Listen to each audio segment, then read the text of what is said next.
Fight! Vous me croyez si je vous dis que ce choc des titans a aidé à créer la vie sur Terre? Non. Et pourtant, une étude vient de le démontrer. Les éclairs, en frappant les volcans il y a 3 milliards d'années, ont tout changé. Pour faire simple, la vie a besoin d'un cocktail d'éléments pour apparaître. C'est un peu comme une recette. Un peu de carbone, un soupçon de potassium, une cuillère à soupe de phosphore et tada! Enfin, pas vraiment.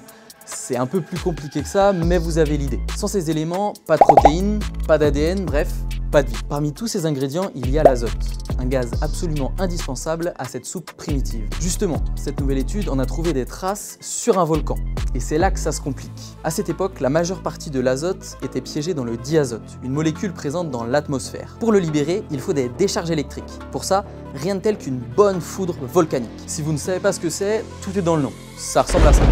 Cette foudre, elle va permettre de libérer l'azote qui, réuni avec les autres éléments chimiques, va permettre à la vie d'émerger. Bon, on est encore loin des dinosaures, pour l'instant il ne s'agit que de protéines. Ensuite on a eu les protocellules, puis les cellules, ensuite les êtres unicellulaires, après on a eu les êtres à 2 cellules, 7 cellules, 24 cellules,